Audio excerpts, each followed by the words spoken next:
2023 সালে পঞ্চায়েত নির্বাচনে তৃণমূলের অপশাসনের বিরুদ্ধে প্রতিবাদ করতে গিয়ে কুমারগঞ্জ বিধানসভার 1 নম্বর মণ্ডলের 4 জন বিজেপি কর্মীকে মিথ্যা মামলায় ফাঁসিয়ে দেওয়া হয়। আজ 63 দিন পর 4 জন বিজেপি কর্মী জেল থেকে ছাড়া পেলেন। বিজেপির জেলা সভাপতি শরৎ চৌধুরী জানান, কুমারগঞ্জের তৃণমূল কর্মীরা বিজেপি কর্মীদের ওপর হামলা করে এবং কুমারগঞ্জ থানায় লিখিত অভিযোগ দায়ের করলে পুলিশ বিজেপির ওই কর্মীদের গ্রেফতার করে এবং আদালতে পাঠায়। আদালতের বিচারক এদের জেলের সাজার ঘোষণা করে। 63 দিন সাজা কেটে তারা জেলা পার্টি অফিসে এলে তাদের ফুলের মালা পরিয়ে পার্টি অফিসে দলে নেওয়া হয়।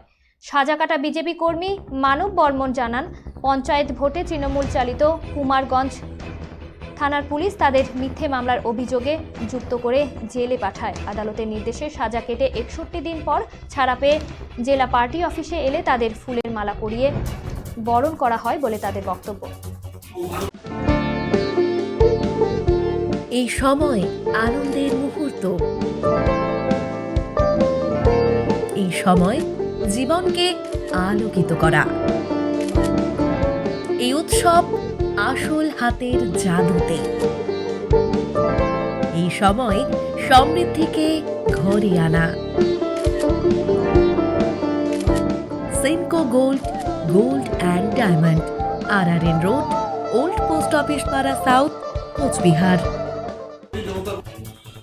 পঞ্চায়েত ভোটে মিথ্যা মামলায় আমাদের ফাঁসানো হয়েছে। আর পার্টির জন্য আমরা জেল খেটেছি 63 দিনের মতো জেলে ছিলাম। সেখান থেকে আজকে আমরা বেরিয়ে আসলাম এবং আগামী দিনে বিজেপি পার্টি আরও যেন জোরালো এবং শক্তিশালী করার জন্য আমরা কাজ করে যাব। দেখুন, এই 4 জন নিরপরাধ, এই 4 জন নয়, এর সঙ্গে আরও অনেকে আছে।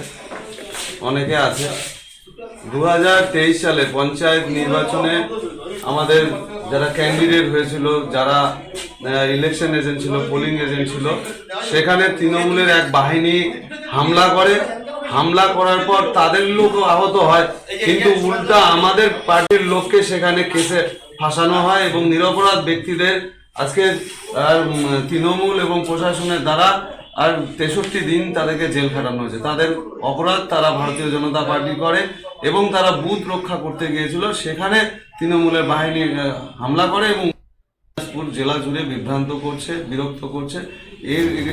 2023